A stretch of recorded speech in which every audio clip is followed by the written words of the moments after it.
नमस्कार साथियों, आज के इस वीडियो में आप सभी को करवाने वाला हूं मैं रेलवे ग्रुप डी एग्जाम 2025 के लिए इंपॉर्टेंट क्वेश्चन। जैसा कि आप सभी को पता है, रेलवे ग्रुप डी का एग्जाम जोरों शोरों से चल रहा है। काफी सारी शिफ्टों का एग्जाम कंप्लीट हो चुका है, लेकिन अभी भी लाखों की संख्या में ऐसे स्टूडेंट बचे हैं जिनका पेपर नहीं हुआ। आने वाले दिनों में उन सभी का एग्जाम होगा। तो जिन भी बच्चों का एग्जाम अभी तक नहीं हुआ है, इस वीडियो को लास्ट तक देख लेना, आपको समझ में आ जाएगा कि किस तरह के क्वेश्चन आप लोगों से पूछे जा सकते हैं। तो मेरे भाई, सभी स्टूडेंट वीडियो को लाइक कर दो, चैनल को सब्सक्राइब कर दो और कमेंट में अपनी अपनी एग्जाम डेट मुझे बता दो, ताकि मुझे पता चले कि आप सभी का पेपर कौन सी तारीख को है और कौन सी शिफ्ट में है। तो मेरे भाई, सारे क्वेश्चनों का रट्टा लगा लेना, इंपॉर्टेंट से भी इंपॉर्टेंट ये क्वेश्चन है भाई। तो आइए पहले सवाल पर बढ़ते हैं। सवाल नंबर पहला, विषम संख्या युग्म ज्ञात कीजिए। तुम्हारे सामने 4 ऑप्शन है और इन 4 ऑप्शन में से 3 ऑप्शन तो एक जैसे हैं, एक ऑप्शन थोड़ा सा अलग है। उस अलग ऑप्शन की आपको क्या करनी है, पहचान करनी है। तो सभी बच्चे बताएंगे भाई इसमें से आपका अलग ऑप्शन कौन सा है। तो ध्यान से देखो मेरे भाई, यहां पर तुम्हारे सामने 678 है, 282, 366 और 546। अब तुमको पता है कि भाग तो इनका इनमें जाएगा नहीं। क्यों नहीं जाएगा? क्योंकि मेरे भाई ध्यान से देखो, 5 का भाग 546 में जाता ही नहीं है, 5 का भाग 366 में जाता ही नहीं है। तो भाग देने का लॉजिक तो कर दो खत्म। अब मेरे भाई ध्यान से देखो, एक काम आप कर सकते हो, 6 और 7 कितना होता है? 13। 13 और 8 कितना होता है मेरे भाई? 13 और 8 होता है 21। ठीक है भाई, देखो तुम्हारे सामने 678 लिखा हुआ है, तो मैं क्या करूंगा, इनको जोड़ो। 6 और 7 कितना होता है? 13। 13 और 8 कितना होता है? 21। तो 21 में अगर मैं इस 7 का भाग दे दूं, 21 में 7 का भाग दे दूं, तो 7 तिया कितना होता है? 21 होता है। यहां पर कितना है भाई? 282। 282, इनको जोड़ दो। 2 और 8 10, 10 और 2 12। तो 12 में अगर मैं किसका भाग दे दूं, इस 6 का भाग दे दूं, तो 6 दूनी क्या हो जाएगा सर? 12 हो जाएगा। यहां पर मेरे भाई कितना है? 366 है। 366 को देखो, 3 और 6 9, 9 और 6 15। 15 में अगर मैं 5 का भाग दूंगा, तो 5 तिया कितना होगा? 15 होगा। इसको भी ध्यान से देखो, 500 कितना है मेरे भाई? 46 है। इनको भी जोड़ो, 5 और 4 9 और 6 15। 15 में अगर मैं 5 का भाग दूंगा, तो 5 तिया क्या होगा? 15। तो मेरे भाई, इसमें भी भाग दिया तो 3 आंसर आया, इसमें भी भाग दिया तो 3 आंसर आया, इसमें भी भाग दिया तो 3 आंसर आया। लेकिन भाई इस नालायक में कितना आया? नालायक में तो 2 आया है। तो बाकी सब में 3, इसमें आया 2। इसका मतलब यही नालायक है। तो जिन्होंने ऑप्शन बी आंसर दे दिया है उनके मजे हो गए, बाकी सभी का ये सवाल गलत हो चुका है।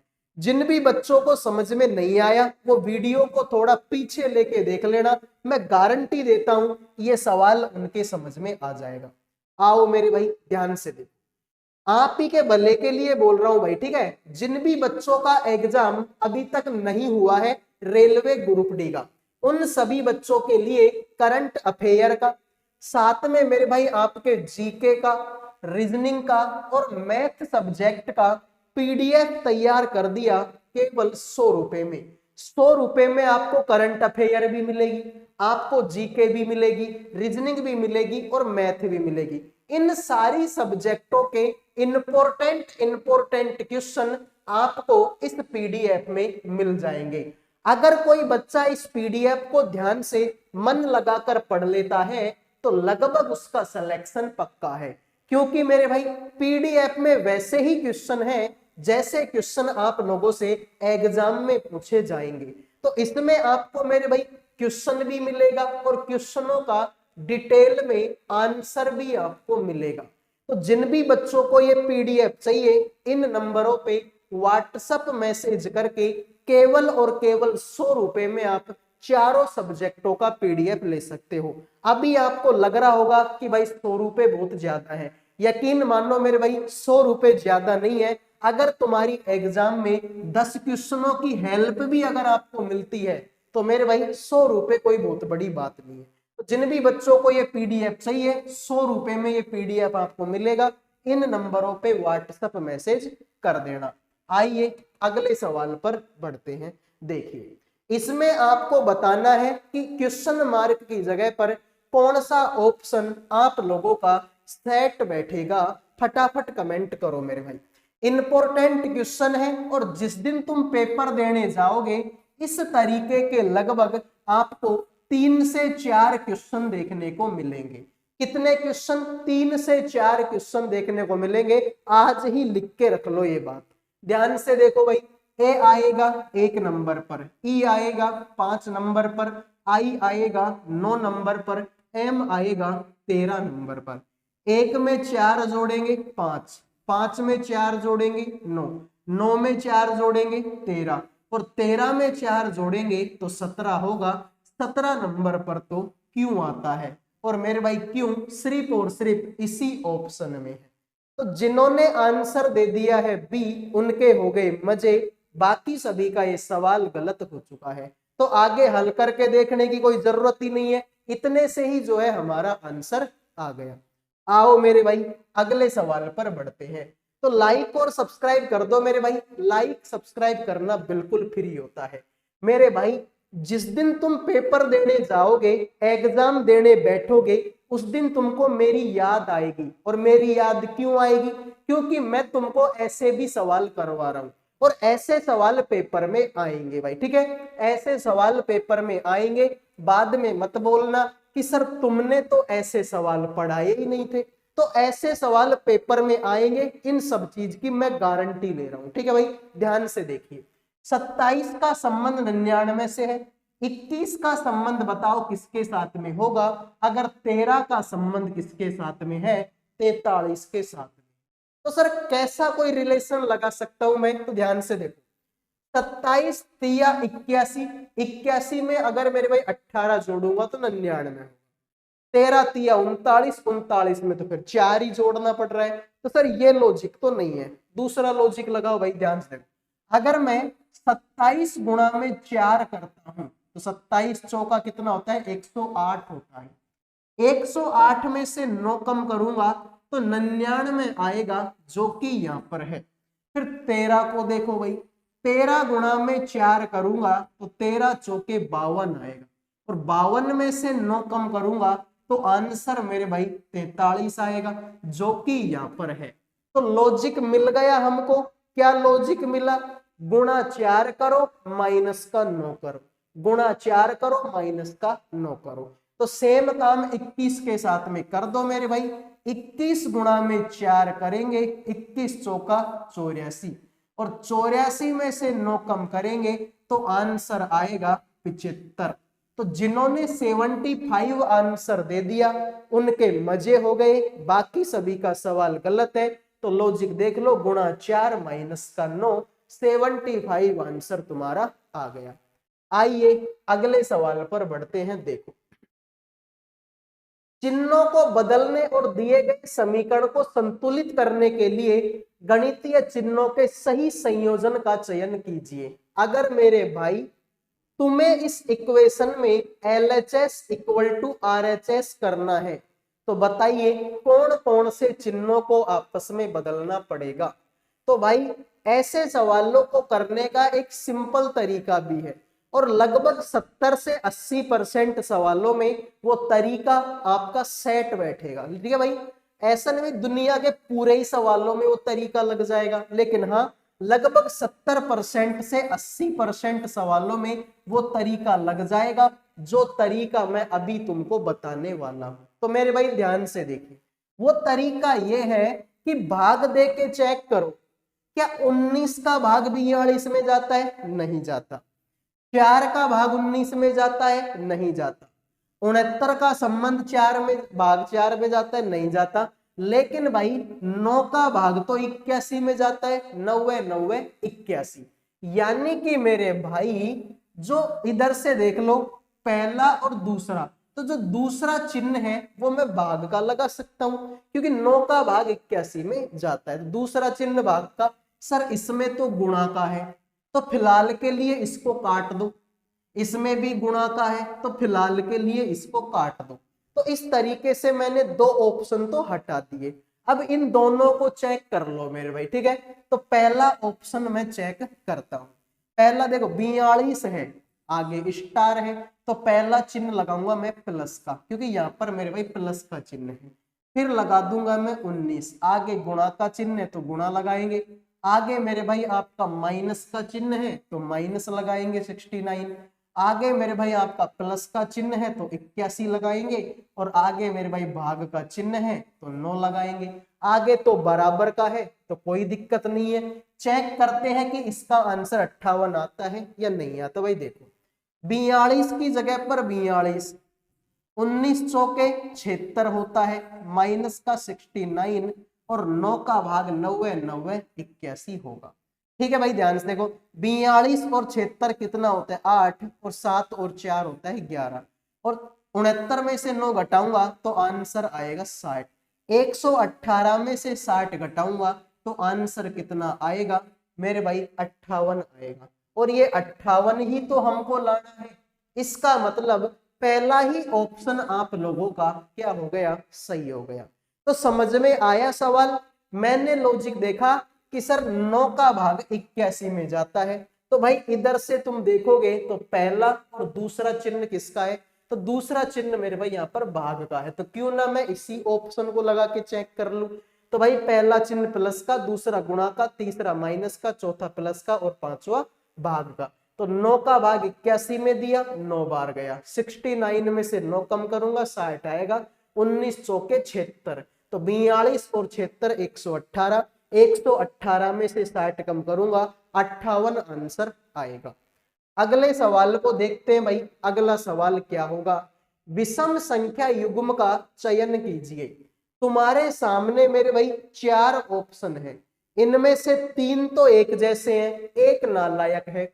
उस नालायक ऑप्शन की आपको क्या करनी है, पहचान करनी है। तो बड़ा ही सिंपल सवाल है भाई, ध्यान से देखो।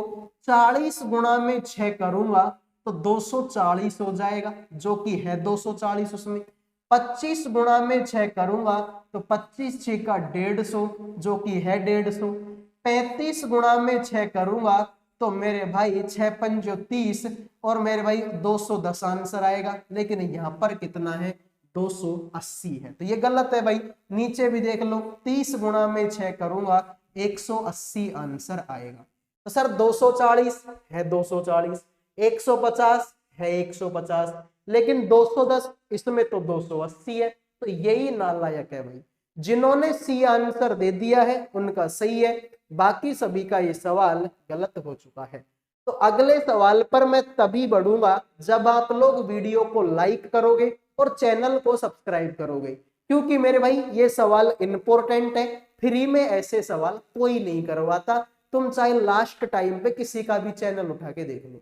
तो लाइक सब्सक्राइब कर दो मेरे भाई, फिर अगले सवाल पर बढ़ेंगे। ध्यान से देखो, इसमें भी आपको वही बताना है, विषम संख्या युग्म को ज्ञात कीजिए।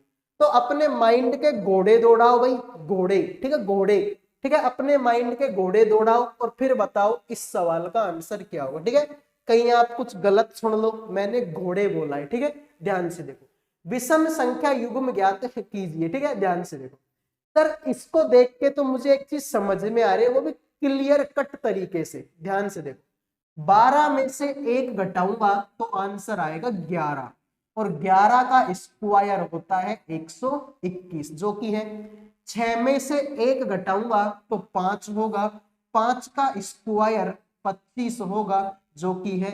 9 में से 1 घटाऊंगा तो 8, 8 का स्क्वायर 64, जो कि इसमें नहीं है। 8 में से 1 घटाऊंगा 7, और 7 का स्क्वायर 49, जो कि है। 121 भी है, 25 भी है, 49 भी है, लेकिन 64 नहीं है। इसका मतलब यही तुम्हारा ऑप्शन क्या है, नालायक है। तो जिन्होंने सी आंसर दे दिया है उनका सही है, बाकी सभी का गलत हो चुका है। देखिए भाई, तुम्हारे सामने ये 7 दोस्त बैठे हुए हैं, P Q R S T U और वी। प्रत्येक की लंबाई भिन्न भिन्न है। पी केवल यू और आर से लंबा है और आर जो है यू से लंबा है।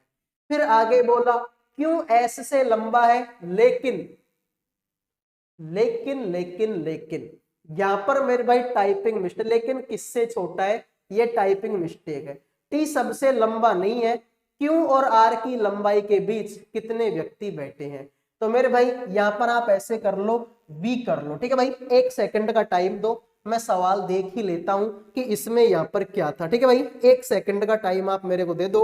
सवाल को गलत करने से अच्छा है कि चेक कर लिया जाए। ठीक है भाई, 1 सेकंड का टाइम आप देना मेरे को, मैं इसको अभी चेक करता हूं कि यहां पर किससे लंबे नहीं होने की बात बोली गई थी। ये सवाल कहां गया मेरे भाई। ठीक है, लेकिन टी से छोटा है, लेकिन टी से, ठीक है भाई, तो लेकिन टी कर लो यहां पर। ठीक है भाई, लेकिन मेरे भाई आपके टी से छोटा है। ठीक है भाई, यहां पर आप टी करो, टी से छोटा है। टी सबसे लंबा नहीं है, तो बता दो मेरे भाई कि व्यक्तियों क्यू और आर के बीच कितने व्यक्तियों की लंबाई है। फटाफट कमेंट करो भाई, इस सवाल का आंसर क्या होगा। तो ध्यान से देखो, तुमसे बोला है कि P केवल U और R से बड़ा है और R जो है U से लंबा है। जो P है ना, देखो R U से लंबा है, तो U से लंबा कौन है, U से लंबा R है। और R और U से लंबा कौन है, इनसे लंबा तो P है। तुमसे बोला कि जो Q है ना, Q S से लंबा है लेकिन T से छोटा है और T सबसे लंबा नहीं है। तो जो Q है ना, Q S से तो लंबा है, जो Q है वो S से तो लंबा है लेकिन T से छोटा है। तो मेरे भाई जो Q है, ठीक है भाई, वो S से तो क्या है, लंबा है, लेकिन T से छोटा है। सवाल में यही तो बोला है कि जो Q है S से लंबा T से छोटा, S से लंबा और T से छोटा। 1 2 3 4 5 6 आदमी हो गए, एक और बचा है V। इस V को भी आप लिख लो क्योंकि V सबसे लंबा नहीं है। तुमसे बोला कि Q और R की लंबाई के बीच कितने आदमी हैं, तो ये रहा Q और ये रहा R। इन दोनों के बीच में कितने आदमी हैं, एक तो S है और एक P है। तो जिन्होंने आंसर दे दिया है C, उनका सही हो गया, बाकी सभी का ये सवाल गलत हो चुका है। ठीक है मेरे भाई, तो P केवल U और R से लंबा है, तो मेरे भाई U और R से लंबा कौन है, P है। तुमसे बोला R U से लंबा है, तो U से लंबा R है, ठीक है। Q S से लंबा है, T से छोटा है। Q जो है S से लंबा, T से छोटा। तो मेरे भाई Q और R के बीच में कितने आदमी है, सर 2 आदमी है, बात खत्म। आइए अगले सवाल पर बढ़ते हैं। देखो, एक निश्चित कूट भाषा में मैप को QBN लिखा गया, लीप को इस तरीके से लिखा जाता है, तो उसी कूट भाषा में बताओ क्राउन को कैसे लिखा जाएगा। सभी बच्चे हैं जो बताएंगे भाई इस सवाल का राइट आंसर आप लोगों का क्या होगा। तो देखते हैं आप में से कितने बच्चे इस सवाल का आंसर करेंगे। बड़ा सिंपल सवाल है भाई, देखो MAP, MAP और यहां पर है QB और N, तो समझ में आ गया भाई। देखो P के बाद में Q, A के बाद में B, M के बाद में N। P के बाद में Q, A के बाद में B और M के बाद में N। तो सेम हाल तुम किसका करो, क्राउन का, CROWN। तो देखो भाई C के बाद में D, R के बाद में S, O के बाद में P, W के बाद में X और N के बाद में O। OXPHD, OXPHD जिन्होंने आंसर दे दिया है ऑप्शन नंबर बी, उनके हो गए भाई मजे, बाकी सभी का ये सवाल गलत हो चुका है। उम्मीद करूंगा मेरे भाई ये सवाल भी आपको समझ में आ गया होगा। अगले सवाल को देखते हैं। देखो भाई, कथन और निष्कर्ष का सवाल है, तो मेरे भाई पहले तो इसका वेन डायग्राम बनाओ। वेन डायग्राम बनाने के बाद में बताओ इस सवाल का आंसर आप लोगों का क्या होगा। ठीक है भाई, तो 1 सेकंड में थोड़ा सा जूम कर लेता हूं। अब तुम्हारा, ठीक है, अब तुमको बिल्कुल क्लियर दिखाई दे रहा होगा। ठीक है भाई, अब तुमको जो है बिल्कुल क्लियर दिखाई दे रहा होगा। आ जाइए, तुमसे बोला है कुछ बक्से घर हैं और कुछ घर आपके टेंट है। ठीक है भाई, तो ध्यान से देखो, पहले तो वेन डायग्राम बनाओ। कुछ बक्से घर हैं, तो मेरे भाई कुछ बक्से ऐसे हैं जो कि घर हैं। फिर भाई कुछ घर आपके टेंट है, कुछ घर टेंट है, और कुछ टेंट आपके महल हैं, कुछ टेंट आपके महल हैं। अब सवाल को देखो, कुछ महल घर हैं क्या? मेरे भाई ये रहा महल और ये रहा घर। सर इनके बीच में तो कोई संबंध नहीं दिखाई दिया, तो ये तो गलत हो गया। कुछ टेंट घर है क्या? बिल्कुल भाई टेंट तो घर है, देखो ये रहे। इसका मतलब मेरे भाई ये वाली बात सही है। कुछ महल बक्से हैं क्या? ये बक्से रहे और ये महल रहे, इनके बीच में भी कोई संबंध नहीं है, इसका मतलब ये भी गलत है। तो केवल निष्कर्ष एक तुम्हारा क्या करेगा? अनुसरण करेगा। तो जिन्होंने आंसर दे दिया ऑप्शन नंबर बी उनका सही है, बाकी सभी का सवाल गलत हो चुका है। ठीक है मेरे भाई, तो ऑप्शन बी आप लोगों का राइट होगा। अगले सवाल को देखो मेरे भाई, सभी बच्चे बताएंगे क्वेश्चन मार्क की जगह पर कौन सा ऑप्शन आप लोगों का आएगा। तो ये तो बड़ा ही सिंपल सवाल है, 2 सेकंड में होने वाला सवाल। कितने सेकंड में? 2 सेकंड का। समझ में आ गया होगा कि भाई 6 का स्क्वायर क्या होगा? 6 का स्क्वायर 36 होगा। 36 में 4 जोड़ेंगे तो 40 होगा, जो कि है वहां पर। देखो भाई 3 का स्क्वायर 9 होगा और 9 में 4 जोड़ेंगे तो 13 होगा, जो कि है यहाँ पर। तो यहाँ पर मैं 12 लिख दूं क्या मेरे भाई? देखो 12 का स्क्वायर क्या होगा? 144 होगा, और 144 में 4 जोड़ दूं तो 148 होगा क्या? बिल्कुल मेरे भाई। तो जिन्होंने 12 आंसर दे दिया उनका सही है, बाकी सभी का गलत है। भाई स्क्वायर करो 4 जोड़ो, स्क्वायर करो 4 जोड़ो, स्क्वायर करो 4 जोड़ो, तुम्हारा आंसर आ जाएगा। तो उम्मीद करूंगा मेरे भाई ये सवाल आपको समझ में आए होंगे। ये जो छोटा सा प्यारा सा नन्ना सा वीडियो है ये भी आपको समझ में आया होगा। समझ में आया है तो वीडियो को लाइक करो, चैनल को सब्सक्राइब करो। अगले वीडियो में मिलूंगा। जय हिंद, जय भारत।